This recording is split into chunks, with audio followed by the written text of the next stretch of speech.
શ્રી સ્વામિનારાયણ ભગવાનની જય. ઇલેક્ટ્રિસિટી કહે છે કાં તો ઠંડક રાખો કાં તો કથાની ઠંડક માણો. કુલર અને માઇક સિસ્ટમ એક સાથે લોડ લેતી નથી. તો આપણે વાત કરતા હતા બ્રહ્માનંદ સ્વામીને મુક્તાનંદ સ્વામીને આવી રીતે બાંધીને નાક કાન કાપવા છરો ઘસીને પેલો ભાઈ તૈયાર થયો હતો. હવે વિચાર કરીએ આજના જમાનાની અંદર આપણે કલ્પના કરી શકીએ કે આપણા પૂજ્ય ડૉક્ટર સ્વામી હોય કે બ્રહ્મવિહારી સ્વામી જો એ લેવલના સંતોને કોઈ કિડનેપ કરી જાય અને એમનું આવું અપમાન થાય. આ એ લેવલની વાત છે. આપણે આજના સંદર્ભમાં સમજીએ ને તો આવો વિરોધ થતો છતાં પણ આટલો પણ પ્રતિકાર કર્યો નથી. એક પણ ઘટના એશિયાટિક જર્નલમાં નોંધે છે કે એક ઘટના પણ પ્રતિકારની નોંધાઈ નથી. એટલા માટે ભગવાન સ્વામિનારાયણના આ નૈતિક મૂલ્યો અને ચારિત્રની અંગ્રેજો ઉપર ઊંડી છાપ પડી હતી. આવી તો ઘણી બધી ઘટનાઓ આપણા સંપ્રદાયના ઇતિહાસની અંદર નોંધાઈ છે. મહારાજના અનુયાયીનો વિરોધ થતો. પણ આ જે આપણે વાત કરીએ છીએ વિલિયમ હોજની, એને આ બધી વાતો સાંભળી વિલિયમસન પાસે એને આશ્ચર્ય થયું. પણ એના મનમાં એક લક્ષ્ય હતું. શું લક્ષ્ય હતું? કે ભારતમાં પોતાના ધર્મનો પ્રચાર કરવો અને લોકોને પોતાના ધર્મમાં વટલાવવા. એટલે એની અંદર એક વસ્તુ એના મનમાં ઈચ્છા જાગી અને એને પોતાની ડાયરીમાં નોંધી છે કે ભગવાન સ્વામિનારાયણ એક એવી વ્યક્તિ છે કે જો એને હું મારા ધર્મમાં કન્વર્ટ કરી દઉં તો ઘણો બધો ભારતીય સમાજ મારા ધર્મમાં કન્વર્ટ થઈ જાય. આવી એને ઈચ્છા જાગી હશે મનમાં. એને એની નોંધ કરી છે કે આ સુધારક છે. કહેવાતા હિન્દુ ધર્મના લોકો એનો વિરોધ કરે છે. હિન્દુ ધર્મમાં જે જ્ઞાતિવાદ ને બધું છે એમાં નથી માનતા, એટલે અમારા ધર્મની નજીકનું એમનું જ્ઞાન છે એવું એને લાગ્યું અને એને મનમાં આવા કોળ જાગ્યા. આવા જ એક બીજા વ્યક્તિની નોંધ ઇતિહાસમાં થઈ છે. બહુ જ ઓછો જીવનકાળ છે એ માણસનો. ભારતમાં પણ બહુ ઓછો સમય એ વ્યક્તિ રહ્યા છે. પણ એને પણ અંગ્રેજોએ આ જ હેતુથી ભારતની અંદર મોકલ્યા હતા. લગભગ 1823ની અંદર કલકત્તાના બિશપ તરીકે, આર્ક બિશપ તરીકે, કલકત્તાના બિશપ તરીકે બિશપ હેબરની નિમણૂક કરવામાં આવી. ભગવાન સ્વામિનારાયણ જેટલી જ લગભગ એમની ઉંમર 40-45 વર્ષની એ વખતે આ બિશપ હેબરની ઉંમર હતી. એ બિશપ હેબરને પણ નાનપણથી ખ્રિસ્તી ધર્મનો પ્રચાર કરવાની લગની લાગી હતી. ઓક્સફર્ડ યુનિવર્સિટીમાંથી એને ખ્રિસ્તી ધર્મનું શિક્ષણ મેળવ્યું હતું અને એ વખતે એ ખ્રિસ્તી ધર્મના પ્રચાર માટે ત્યાં પાદરી બન્યા હતા. ભારતમાં આવતા પહેલાં ફ્રાન્સ અને એવા બીજા દેશોમાં પણ એમને ધર્મના પ્રચારનું કામ કર્યું હતું. એમની નિમણૂક ભારતમાં પ્રચાર માટે થઈ અને એ બિશપ હેબર એ જ્યારે ભારતની અંદર આવ્યા અને ભારતમાં આવીને કલકત્તાથી એમને યાત્રા શરૂ કરી. એમને બહુ જ યુક્તિપૂર્વક યાત્રા શરૂ કરી હતી. ભારતમાં આવીને એમને સરકાર, એ વખતે કંપની સરકારનો પૂરો સપોર્ટ, એટલે જ્યાં પણ જાય ત્યાં એની સાથે સૈનિકોનો રસાલો હોય, બધા આરબ સેવકો એના હોય અને મોટો 50-60 જણના રસાલા સાથે એ ભારતના વિવિધ પ્રદેશોમાં બધું નિરીક્ષણ કરવા નીકળ્યા કે ક્યાં કેટલી પોસિબિલિટી છે આપણા ધર્મના પ્રચારની, ક્યાં કેવા લોકોને વટલાવી શકાય છે. કારણ કે એ જમાનાની અંદર આ પ્રયત્નો ઘણા બધાએ કરેલા ભારતમાં આ ખ્રિસ્તી ધર્મનો ફેલાવો કરવાના, પણ એમાં સફળતા બહુ મળી નહોતી. ઘણા બધાના પ્રયત્નો છતાં પણ અંદર, ધારો કે આપણે જે સૌથી પહેલી વાત કરી કે એના જે કલકત્તાની બિશપ કોલેજની સ્થાપના થઈ, એ સ્થાપના કરવા માટે જેમને ભાઈને મોકલવામાં આવ્યા હતા એ ભારતમાં લગભગ 30 વર્ષ રહ્યા. પણ એ 30 વર્ષ રહ્યા પછી લખે છે કે હું કેવળ 200-300 વ્યક્તિને જ ખ્રિસ્તી ધર્મમાં પરિવર્તિત કરી શક્યો છું. એમાંના પણ ઘણા બધા તો એવા હતા કે ગરીબ હોવાથી આર્થિક લાલચે આવ્યા હતા અને બાકીના થોડા ઘણા જે હતા એ એવા હતા કે એ ઉતરતી જ્ઞાતિના હોવાથી પોતાના ધર્મમાં સન્માન નહોતું મળતું અને એ ત્રાસથી છૂટવા માટે આ ધર્મ અંગીકાર કર્યો હતો. તો ઘણા બધાને આવું હતું, સફળતા નહોતી મળતી. એટલે એ સમયે સમગ્ર પશ્ચિમી જગતમાં ભારતમાં ખ્રિસ્તી ધર્મનો પ્રચાર કરવો એક ચેલેન્જિંગ કાર્ય હતું. આપણને આશ્ચર્ય થાય, અમેરિકાની અંદર એક મ્યુઝિયમ છે. 18મી સદીમાં ભારતમાં આજે બધા મિશનરીઓઝ બધા આવ્યા હતા ને કેવી પ્રવૃત્તિ કરતા હતા એનું ત્યાં વર્ણન કરેલું છે. એના બધા અમુક પુરાવા મૂક્યા છે. એ મ્યુઝિયમની અંદર એ જમાનામાં એક બ્રાહ્મણ પોતાની શિખા કાપીને ખ્રિસ્તી બન્યો ને, એ શિખાના વાળ ત્યાં મ્યુઝિયમમાં સાચવ્યા છે. આટલું બધું એ લોકોએ મહત્વ આપ્યું હતું કે એક ભારતીયને અમે ખ્રિસ્તી બનાવી દીધો. તો પશ્ચિમી જગતની અંદર એક સ્પર્ધા જાણે જાગી હતી કે ભારતમાં ખ્રિસ્તી ધર્મનો ફેલાવો કરે. એના માટે આ બધા લોકો આવતા અને બિશપ હેબર યંગ હતા, ઉત્સાહી હતા. એને મનમાં થયું કે હું પણ ભારતમાં જઈને કરું, અને એને અગાઉના જે બધા લોકો નિષ્ફળ ગયા હતા એનું પણ કારણ જાણવા પ્રયત્ન કર્યો હશે, અને ભારતમાં બધે ફરીને એ કરતા હતા. અને એ બિશપ હેબર જ્યારે પશ્ચિમ બંગાળમાંથી ફરતા ફરતા જ્યારે ગુજરાતમાં આવ્યા ત્યારે, અને એ સિવાય પણ એમને ત્યાંના એશિયાટિક જર્નલમાં ને અંગ્રેજ અધિકારીઓ પાસેથી સ્વામિનારાયણ ભગવાન વિશે ઘણું બધું સાંભળ્યું. એને આશ્ચર્ય થયું કે આ ગુજરાત, બીજું બિશપ હેબરની જે પણ આ યાત્રા હતી કલકત્તાથી ગુજરાત અને છેક ત્રિચિનાપલ્લી સુધી તેમણે યાત્રા કરી હતી, એની આખી એમને ડાયરી લખી છે. એ ડાયરી વાંચીએ ને તો એમને ગુજરાતના, મધ્યપ્રદેશમાં, ઉત્તર પ્રદેશમાં, એ બંગાળમાં, એ બધામાં કેવી કેવી પરિસ્થિતિઓ જોઈ, એ વખતની સમાજ વ્યવસ્થા કેવી હતી, એ વખતમાં ગામડાઓમાં વહેમ, અંધશ્રદ્ધા કેવા હતા, એ બધાની એને નોંધ કરી છે. કારણ કે એની દ્રષ્ટિ જ આવી હતી ને કે ક્યાં ક્યાં ખામીઓ છે એ શોધીને એમાં મારે કેવી રીતે મારા ધર્મનો પ્રચાર કરવો, એવી બધી એને નોંધો કરી છે. એમાં ગામડાની અંદર જે પેલા ભૂવા ધૂણતા હોય ને વહેમ થતો, એની બધી વાતો લખી છે. અસ્પૃશ્યતાની વાતો લખી છે.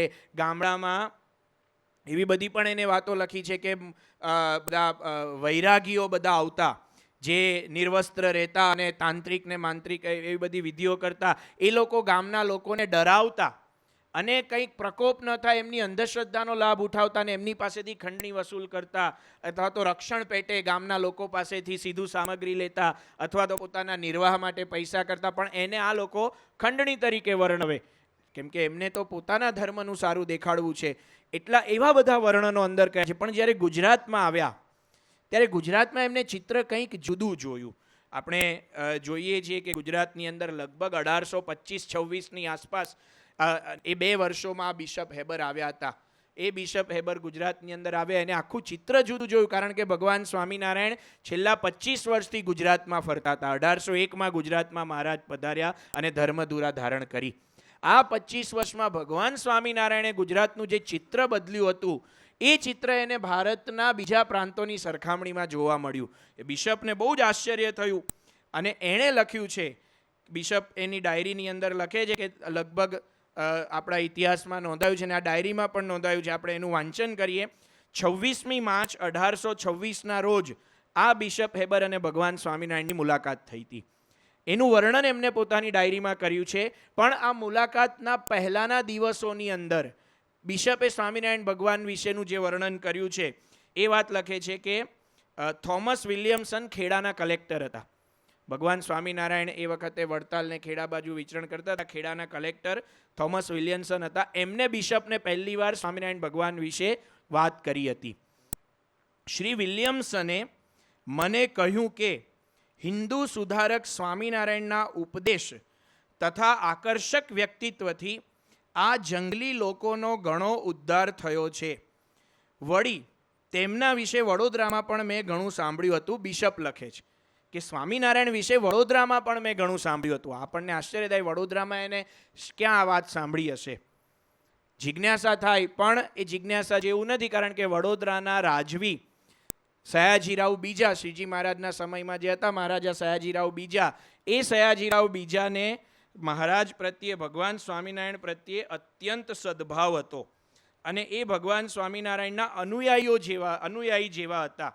એટલે અંગ્રેજ નોંધની અંદર અંગ્રેજોએ જે ઇતિહાસ લખ્યો છે, એ ઇતિહાસની અંદર ભગવાન સ્વામિનારાયણને, સયાજીરાવ ગાયકવાડને ભગવાન સ્વામિનારાયણના શિષ્ય તરીકે વર્ણવવામાં આવે છે. 1872માં બ્રિટિશ ઇતિહાસકાર જેમ્સ બર્જેસ, એણે ઓરિએન્ટલ રિસર્ચ જર્નલ ઇન્ડિયા ઉપર લખી છે. એની અંદર એ વર્ણન કરે છે કે Gaekwad Sayaji became a disciple and also the raja of Gadhada. ગઢડાના દાદા ખાચર અને ગાયકવાડ સયાજીરાવ એ ભગવાન સ્વામિનારાયણના શિષ્ય બન્યા હતા. કેમ આવું આ લોકો લખે છે? કારણ કે સયાજીરાવ ગાયકવાડને શ્રીજી મહારાજ પ્રત્યે અત્યંત સદભાવ હતો. આપણને ખ્યાલ છે, વડોદરાની અંદર સયાજીરાવ ગાયકવાડે શ્રીજી મહારાજને વાંચતે ગાજતે હાથી ઉપર સવારી કરી હતી, છાણી ગામથી છેક એમના રાજમહેલ સુધી. એ ભવ્ય ઐતિહાસિક સવારી, એનું વર્ણન આપણા ઇતિહાસમાં અને આપણા ગુજરાતના ઇતિહાસમાં પણ મળે છે, ગાયકવાડના ઇતિહાસમાં પણ મળે છે. તો એ સયાજીરાવ ગાયકવાડે આમને વાત કરી હોઈ શકે, અથવા તો વડોદરાના અંગ્રેજ અધિકારી એ પણ ભગવાન સ્વામિનારાયણના સંપર્કમાં હતા, એમણે પણ વાત કરી હોઈ શકે. આ રસપ્રદ વાત છે.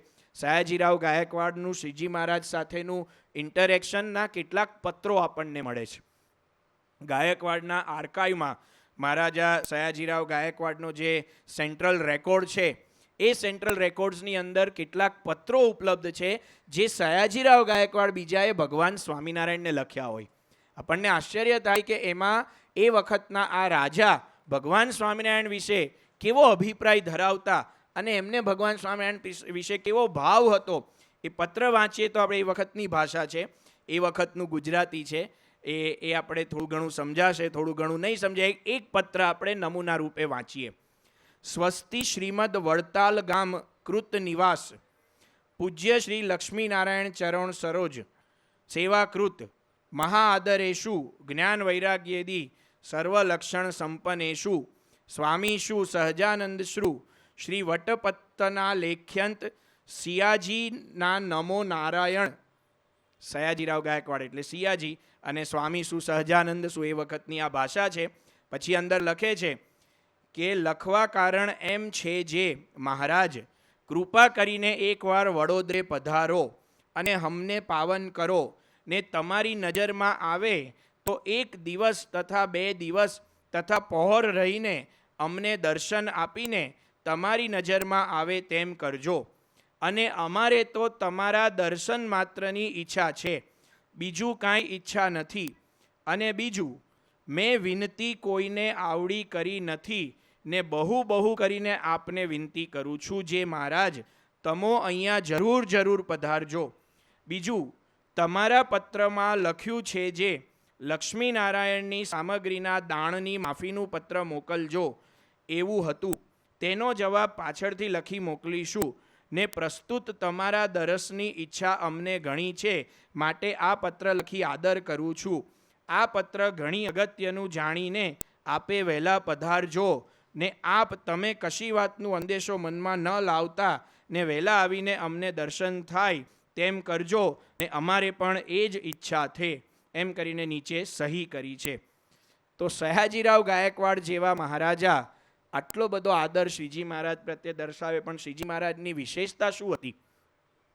આટલો બધો એક બાજુ વિરોધ, એમને જે સુધારાનું કાર્ય કર્યું, એમને જે ધર્મ માર્ગનું પ્રવર્તન કર્યું, આચાર સ્વચ્છતાનો ધર્મ માર્ગ, વિચાર સ્વચ્છતાનો ધર્મ માર્ગ, એમાં આવો વિરોધ થતો, એક બાજુ આ રાજવીઓ પ્રભાવિત હતા, છતાં પણ શ્રીજી મહારાજનું તાન તો કેવળ નૈતિકતા ધર્મના ઉપદેશ ઉપર હતું.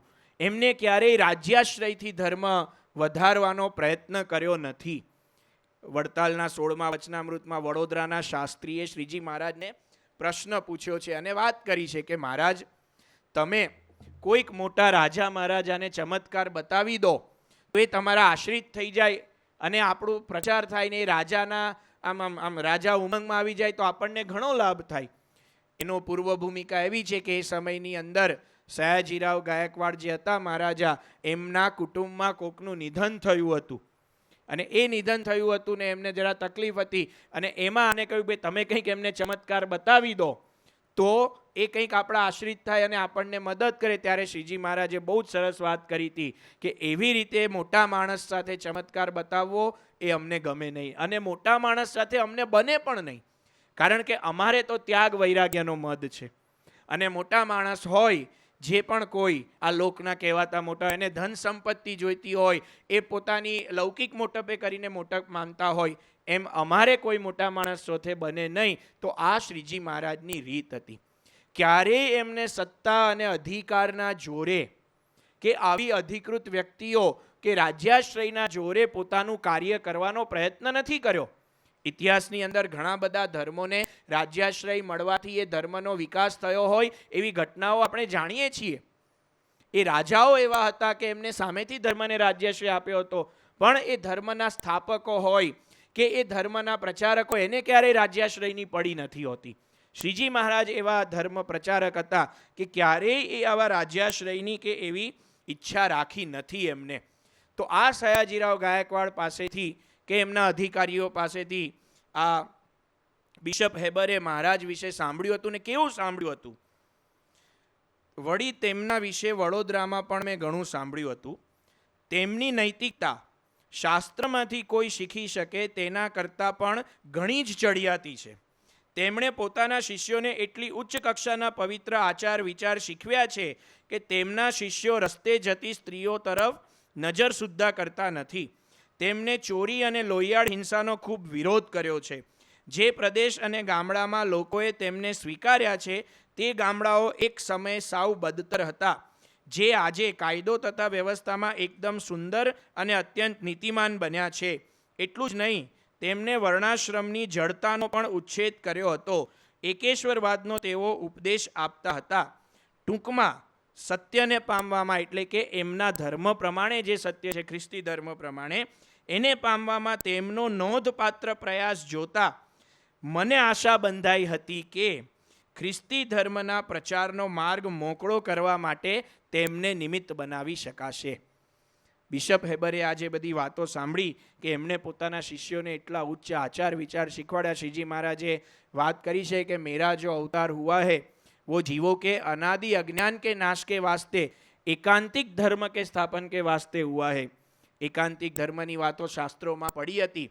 શ્રીજી મહારાજે એકાંતિક ધર્મને જીવન કર્યું. એકાંતિક ધર્મ એટલે ધર્મ, જ્ઞાન, વૈરાગ્ય અને ભક્તિ.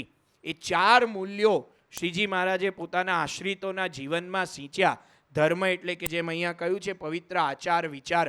કેવા પવિત્ર વર્તનવાળા ભક્તો શ્રીજી મહારાજે તૈયાર કર્યા હતા. નાનામાં નાના એ સમયમાં કહેવાતા નિમ્ન વર્ણોમાં પણ એમને એવા શુદ્ધ આચાર વિચાર શીખવ્યા હતા.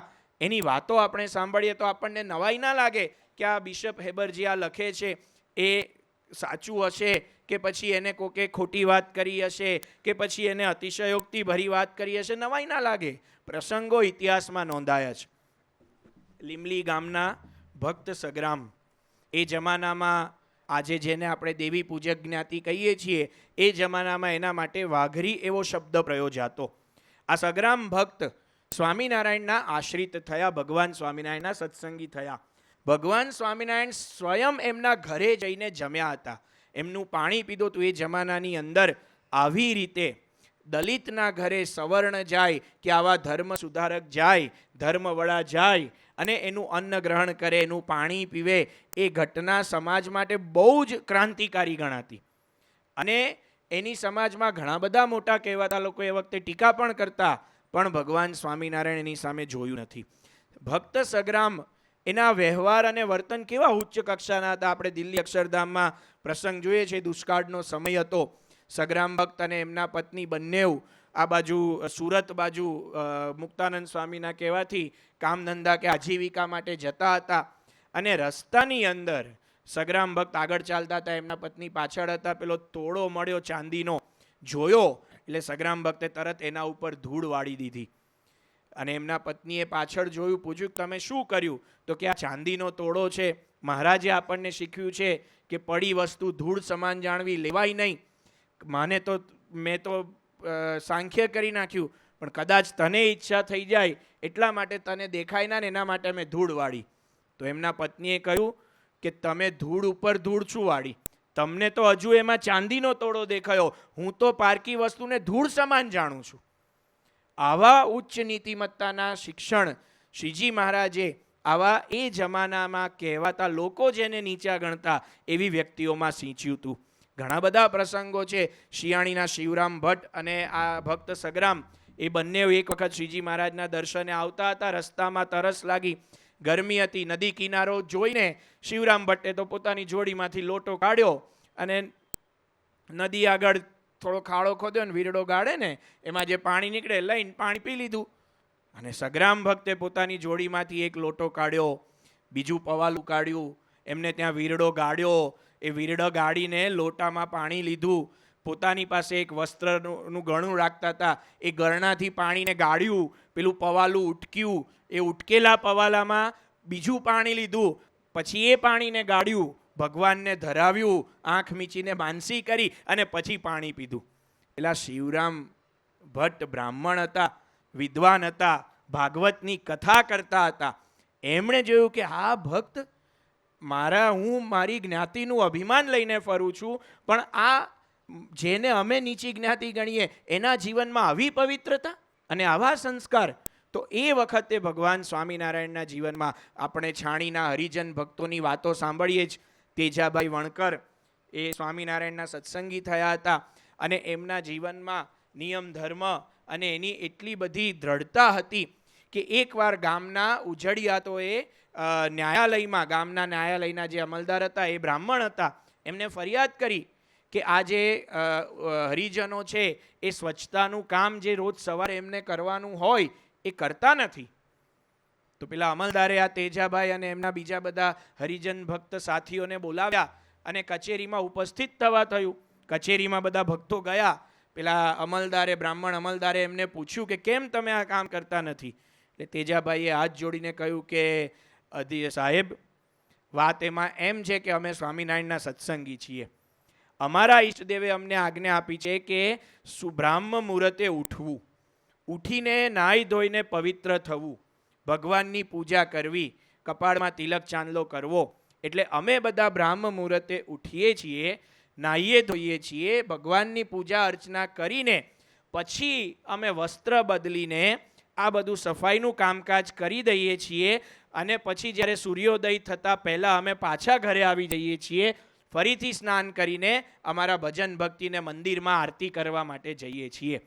અમે સૂર્યોદય પહેલાં કામ પતાવી દઈએ છીએ. જે લોકો તમારી જોડે ફરિયાદ કરવા આવ્યા છે એ લોકો તો સૂર્યવંશી જે ઉઠે જ છે સૂર્ય ઉગ્યા પછી, તો એમને ક્યાંથી ખબર પડે કે અમે કામ કરવા આવ્યા છીએ કે નથી આવ્યા? પણ અમે તો કામ બધું સાફ કરી જ નાખીએ છીએ. અને અમલદારને લાગ્યું કે ના, બરાબર કે છે આ ભક્તો. અમલદારે એમને છોડી દીધા અને કંઈ સજા તો ન જ કરી પણ એમના વખાણ કર્યા. થોડા દિવસ પછી એ અમલદારના ઘરે એક લગ્ન પ્રસંગ હતો અને એ લગ્ન પ્રસંગમાં એમને બરાબર જમણવારને બધી તૈયારી કરી હતી. બહારથી રસોઈયાને બધા બોલાવીને સરસ મજાનું જમણ કર્યું હશે અને એમાં એમના ઘરમાં મરણ થયું, મૃત્યુ થયું. એટલે લગ્ન તો બંધ રહ્યા. તો આ રસોઈનું શું કરવું? એને યાદ આવ્યું કે પેલા કચેરીમાં સ્વામિનારાયણના ભક્તો આવ્યા હતા, હરિજનો, બિચારા બહુ ડાયા છે, ગરીબ છે પણ સમજુ છે, સારા માણસો, લાવો એમને આ બધી રસોઈ આપી દઈએ, એમના વાસમાં જઈને વેચશે અને બધા જમશે. એટલે તેજાભાઈને બધા એવા અગ્રણીઓને બોલાવ્યા અને અમલદારે કહ્યું કે આ રસોઈ છે અમારી વધી છે, તમે લઈ જાઓ. તો તેજાભાઈને બધાએ હાથ જોડીને કહ્યું કે સાહેબ, તમારી રસોઈ જે છે આ જે અહીંયા બનાવેલી છે આ રસોઈ અમને નહીં ખપે. પેલાને આશ્ચર્ય થયું કે અમારી રસોઈ બનાવેલી તમને ન ખપે? કારણ શું?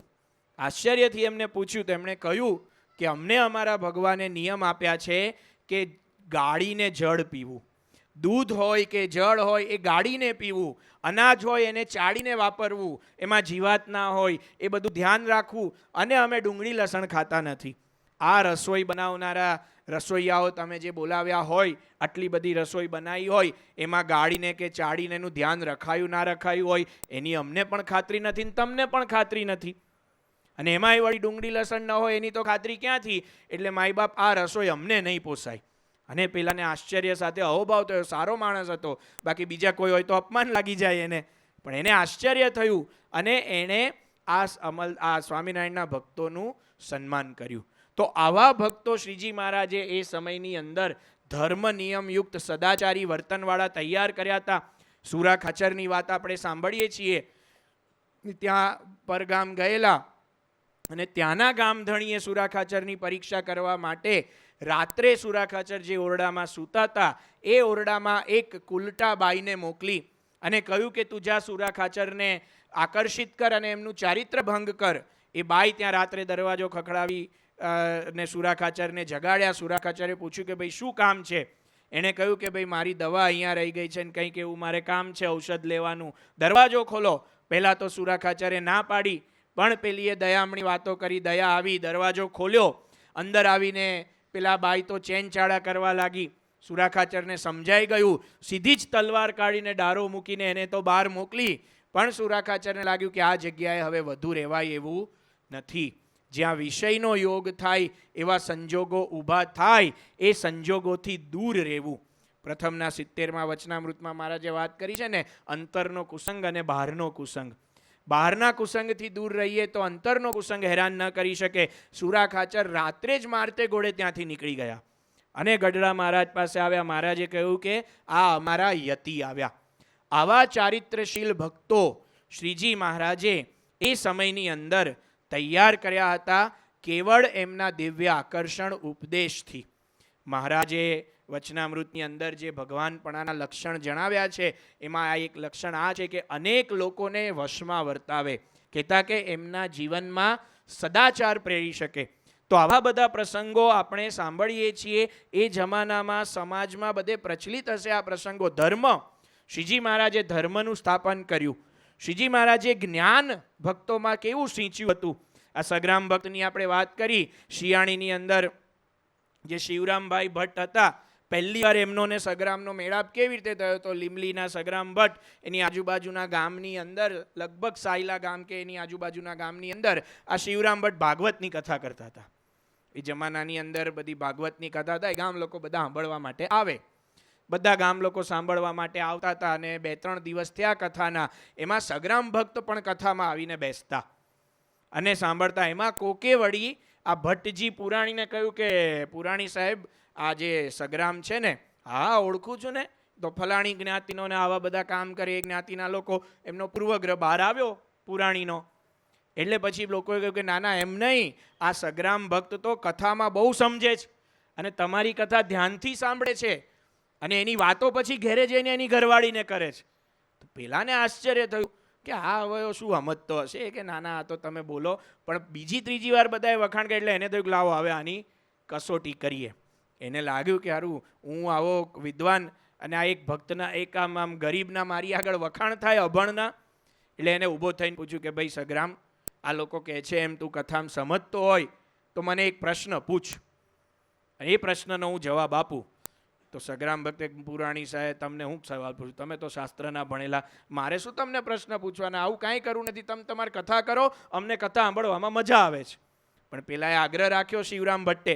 તો સગ્રામે પ્રશ્ન પૂછ્યો કે વિષયમાં ચિત્ત હોય કે ચિત્તમાં વિષય હોય? પુરાણી મૂંઝાયા કે મારો વાલો આ જબરો પ્રશ્ન લઈ આવ્યો.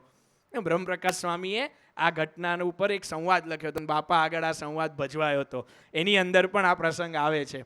તો પહેલાં કે વિષયમાં ચિત્ત હોય કે ચિત્તમાં વિષય હોય? એટલે પુરાણી બધા આમ થોથા ખોલ્યા અને બધી તત્વજ્ઞાનની ઘણી વાર કેવું હોય, કોઈકને પ્રશ્ન પૂછીએ ને જવાબ ના આવડે ને તો એ ગોળ ગોળ ફેરવે. નિશાળમાં છોકરાઓને શિક્ષક ભણાવતા હોય ને અને પછી છોકરાને કંઈક પ્રશ્ન પૂછે ને કે ભાઈ આનું શું છે, જવાબ ના આવડે ને એટલે છોકરો હાડા હાથથી વાત કરે કે સાહેબ આ છે ને તમે આ ચેપ્ટરમાં ભણાવ્યું ને એમાં પહેલાં છે ને પેલી વાત આવે છે અને પછી છે ને એમાં વોરન હેસ્ટિંગ ગવર્નર બન્યા. એટલે ભાઈ હું તને પૂછું છું આઝાદીની ચળવળની, એમાં વોરન હેસ્ટિંગ ક્યાંથી લાવ્યો તું? પણ એનું ખબર નથી એટલે તો આ વોરન હેસ્ટિંગનું ખબર છે બોલું છું. મનસાઈ મહારાજ ઘણી વાર કહે ને આપણને કે પરીક્ષામાં જે પૂછ્યું હોય એ લખવાનું, આપણને જે આવડતું હોય એ નહીં લખવાનું. આવડતું હોય એ લખીએ તો માર્ક્સ ના મળે, પૂછ્યું હોય એ લખીએ તો માર્ક્સ મળે. એમાં ભટ્ટજી છે ને એને જે આવડતું હતું ને એ બધી તત્વજ્ઞાનની ગોળ ગોળ વાતો કરવા લાગ્યા. એટલે સગ્રામે કહ્યું કે જુઓ બાપજી, તમે આ જવાબ આપો છો એનો હું નિર્ણય નહીં કરું.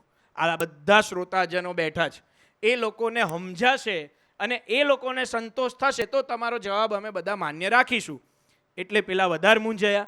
એને તો બધી ગોળ ગોળ વાત કરી, કોઈને સમજાયું નહીં. બધા કે ના નહીં સમજાયું.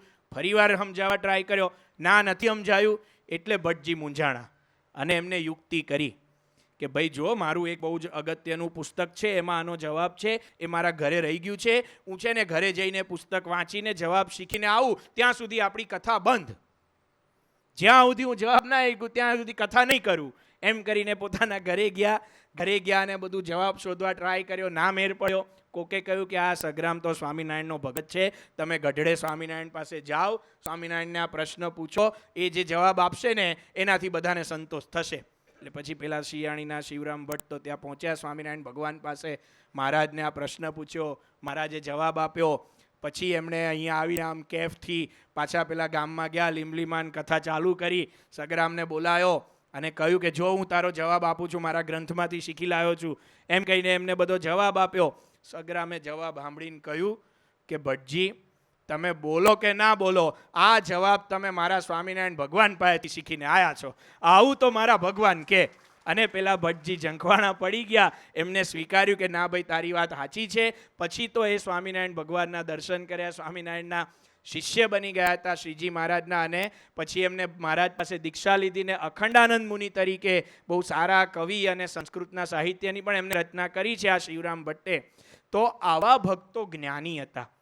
જ્ઞાન એટલે કેવળ આવું જ્ઞાન નહીં. વચનામૃતની અંદર આપણે જોઈએ છીએ કેવા સાધારણ ખેડૂત કક્ષાના પ્રશ્નો ભક્તોએ પ્રશ્ન પૂછ્યા છે. રોજકાના રાજાભાઈ જેવા હોય, સોરી જસકાના જીવાભાઈ હોય કે એવા બધા સામાન્ય ભક્તોએ જે પ્રશ્નો પૂછ્યા છે કે અંતરમાં એક વિષય ભોગવવાની હા પાડે છે ને એક વિષય ભોગવવાની ના પાડે છે. એ હા પાડે છે કોણ ને ના પાડે છે કોણ? હવે આપણને આજે સમજાતું નથી આ પ્રશ્નમાં.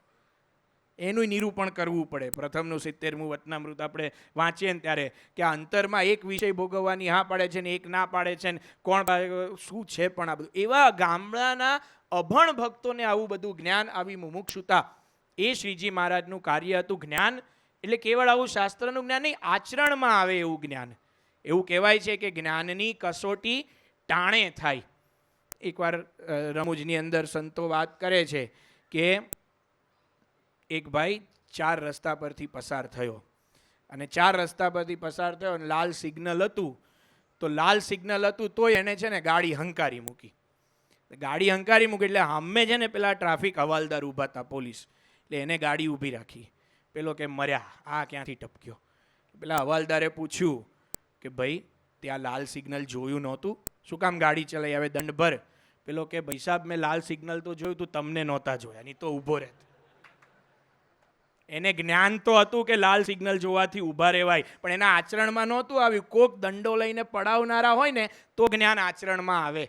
એટલા માટે શ્રીજી મહારાજે વચનામૃતમાં કહ્યું છે કે એકાંતિકનો ધર્મ શાસ્ત્રમાં લખ્યો હોય એ આપમેળે ન આવે. એ તો એવા એકાંતિક સત્પુરુષ પ્રગટ થાય એમના થકી જીવનમાં આવે. શ્રીજી મહારાજના સમયના ભક્તોના જીવનમાં આની કેવળ વાતો નહોતી, એ જ્ઞાન એમને સિદ્ધ કર્યું હતું, એમના જીવનમાં હતું. આપણે નૈનપુરના દેવજી ભગતનો વાત સાંભળીએ છીએ. એમનો દીકરો મરી ગયો તો એમને મહારાજને ઘીનો ગાળવો મોકલ્યો કે સુખી થયો મારો દીકરો, નહીં તો સંસારમાં ફસાત.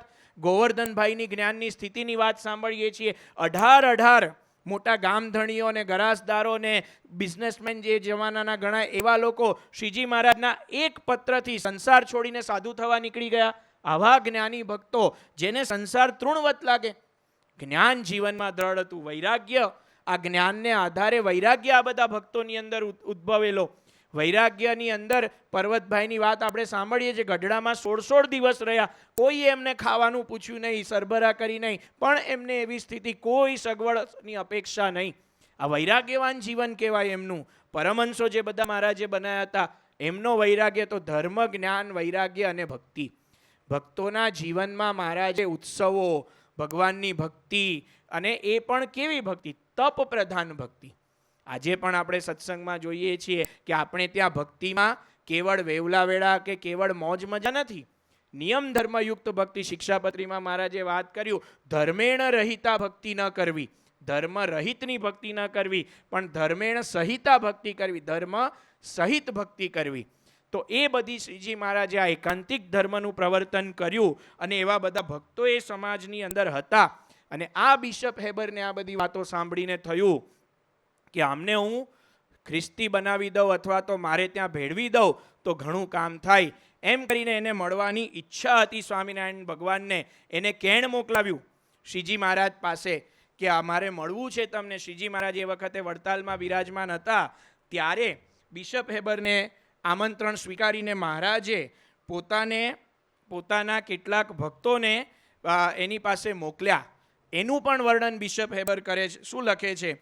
આમ શ્રી વિલિયમસન પાસેથી સ્વામિનારાયણ વિશે રસપૂર્વક વિગતો સાંભળી રહ્યો હતો. તે જ ઘડીએ 6 માણસો મારા તંબુ પાસે આવી પહોંચ્યા. તેમાંના 4 તો ઉજળિયાત ખેડૂત કે વાણિયા જેવા દેખાતા હતા. 5મા જુવાને માથે સ્વચ્છ સફેદ મોટું ફાળિયું વીટેલું હતું. તેના હાથમાં સુંદર ઢાલ અને તલવાર હતા. તે ઉપરાંત તેની સમૃદ્ધ ખાનદાની સૂચવતા ચાંદીના ઘરેણાં એને પહેર્યા હતા. 6થો માણસ એક બુઝુર્ગ મુસલમાન હતો. તેની સફેદ દાઢી અને તેના એકંદર પહેરવેશ ઉપરથી એ કોઈકનો જૂનો નોકર હશે એમ જણાતું હતું. આ સજ્જનોએ તેમની રીત પ્રમાણે પ્રસાદ મને આપ્યો અને પછી એક ખેડૂત મારા આશ્ચર્ય વચ્ચે બોલી ઉઠ્યો, પંડિત સ્વામિનારાયણ આપને નમસ્કાર કેવડાવે છે. આ 6 વ્યક્તિઓ જુદી જુદી જ્ઞાતિના એ સમયમાં એક સાથે આ રીતે જાય, એ જ બિશપને આશ્ચર્યકારી લાગ્યું. એટલે તરત એને પૂછ્યું. પછી મેં એ લોકોને પૂછ્યું કે તમે તેમના અનુયાયીઓ છો? તે સૌએ હા કહી. એ પૈકી એક પંડિત સ્વામિનારાયણના ખાસ શિષ્ય એવા દરબારના યુવરાજ હતા. તેઓ જાતે રજપૂત હતા. લીલા કપડામાં ઘરડો મુસલમાન સિપાઈ હતો. તેણે ઉમેર્યું, અમે બધા જુદી જુદી નાતના છીએ, પરંતુ અમે બધા સ્વામિનારાયણના સત્સંગી છીએ અને સ્વામિનારાયણે અમને એકબીજાને સગા ભાઈ માનવાનું શીખવ્યું છે.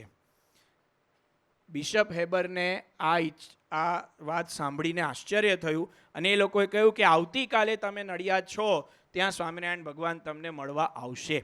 અત્યાર સુધી બિશપના મનમાં હતું કે સ્વામિનારાયણ ભગવાનને હું ખ્રિસ્તી બનાવી દઉં. એના માટે એને યોજનાઓ વિચારી રાખી હતી. આ ડાયરીમાં આગળ આવે છે કે સ્વામિનારાયણ ભગવાનને મારે બાઇબલ આપવું છે. બીજું એને યોજના વિચારી રાખી હતી, મારી સાથે એમને મારી યાત્રામાં ભેગા લઈ જવા છે જેથી લોકોને પ્રભાવ પડે. ત્રીજું એમને ઈચ્છા કરી હતી કે મારે સ્વામિનારાયણને મુંબઈ લઈ જવા છે અને ત્યાંના બીજા મિશનરીઓ છે એમની ભેગા રાખવા છે, જેથી એમને ખ્રિસ્તી ધર્મના સિદ્ધાંતો સમજાવીને વટલાવી શકાય. આવી એમની અપેક્ષા હતી. પણ ભગવાન સ્વામિનારાયણ સાથે બીજે દિવસે નડિયાદમાં મુલાકાત થઈ. એ મુલાકાતની અંદર બિશપ હેબરે એમનું જે અભિપ્રાય, એમનું જે વર્ચસ્વ જોયું, એમનો જે પ્રભાવ જોયો, અને એ પ્રભાવ જોઈને બિશપને લાગ્યું કે આમાંનું કશું જ ફળીભૂત થઈ શકે એમ નથી. એના બધા જ મનસુબા પર પાણી ફરી ગયું. એ મુલાકાતમાં એને સ્વામિનારાયણ ભગવાનને આમંત્રણ આપ્યું કે તમે મારી સાથે મુંબઈ આવો. બધું જ એણે કરી જોયા પ્રયત્નો, પણ આ મુલાકાતની નોંધની અંદર અંતે બિશપ એવું લખે છે કે તેમની પાસેથી ખ્રિસ્તી ધર્મના પ્રચારની કોઈ પણ સેવાઓ લઈ શકવાની મને બહુ ઓછી આશા છે. બીજું એ લખે છે કે મેં જે કંઈ પણ જોયું અને જાણ્યું તેમની મુલાકાતમાં, તેના પરથી મને લાગ્યું કે તેમને મારી સાથે હવે મુંબઈ આવવાનું કહેવામાં કોઈ જ ફાયદો નથી. ભગવાન સ્વામિનારાયણના વ્યક્તિત્વને, ભગવાન સ્વામિનારાયણના આશ્રિતોને બિશપ હેબરે જે રીતે જોયા, એનો આ મનસુબા પર પાણી ફરી ગયું અને ગુજરાતમાં ખ્રિસ્તી ધર્મના પ્રચાર કરવાના સંકલ્પો એને મૂકી દીધા. ભગવાન સ્વામિનારાયણની રીતિ હતી, ક્યારેય એમને રાજ્યાશ્રય કે આવા બધા ટૂંકા રસ્તાથી ધર્મનો પ્રચાર કરવાનું નહોતું કર્યું. પણ આપણા ઇતિહાસમાં આપણને ખ્યાલ છે કે જ્યારે અમદાવાદના સુબાએ શ્રીજી મહારાજને દેશ નિકાલ કર્યો અને જ્યારે પેશવાઈનો અંત આવ્યો અને અંગ્રેજોનું રાજ્ય અમદાવાદમાં આવ્યું, ત્યારે અમદાવાદના ભક્તોએ અંગ્રેજોને કહ્યું કે અમારા અંગ્રેજ અધિકારીઓએ અમદાવાદના ભક્તોને કહ્યું કે સ્વામિનારાયણ કેમ અમદાવાદમાં આવતા નથી, બીજા બધા પ્રાંતોમાં તો જાય છે. તો ત્યાંના ભક્તોએ આ સુબાની ઘટનાનું વર્ણન કર્યું કે અહિંસક યજ્ઞને લીધે આ સુબાના કાન ભંભેરવામાં આવ્યા અને એમને ભગવાનનો દેશ નિકાલ કર્યો હતો. ત્યારે અંગ્રેજોએ ભગવાનને વાંચતે ગાજતે પધરાવ્યા અને સ્વામિનારાયણ મંદિર કરવા માટે, સામેથી સ્થાન કરવા માટે કાલુપુરની અંદર જગ્યા આપી. શ્રીજી મહારાજે ત્યાં મંદિર પણ કર્યું. પહેલું મંદિર સ્વામિનારાયણ સંપ્રદાયનું કાલુપુરમાં થયું. તો અંગ્રેજો સામેથી શ્રીજી મહારાજ પ્રત્યે આવું ઉત્તરદાયિત્વ દાખવતા હતા.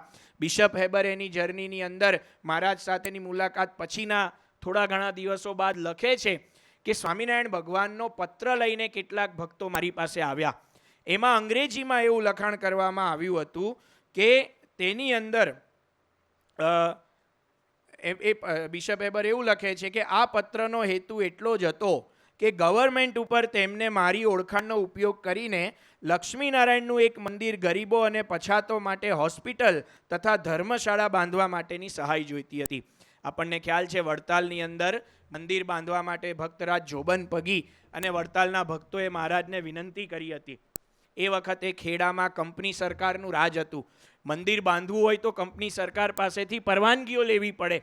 તો શ્રીજી મહારાજે અહીંયા આ બધી વાતો એમને લખીને મોકલાવી હતી. એમને હતું કે ભાઈ આ બિશપે સામેથી મળવા બોલાવ્યા છે અને આ બધી નડિયાદમાં મુલાકાત થઈ. શ્રીજી મહારાજને થયું અથવા તો બધા ભક્તોએ વિનંતી કરી હશે, મહારાજે આ પત્ર લખીને મોકલ્યો. પણ બિશપ હેબરે એનો જે પ્રત્યુત્તર આપ્યો એના પરથી પણ આપણને સમજાય છે કે બિશપ હેબરને હવે શ્રીજી મહારાજમાં રસ નહોતો. કારણ કે એને પહેલા રસ શાને લીધે હતો?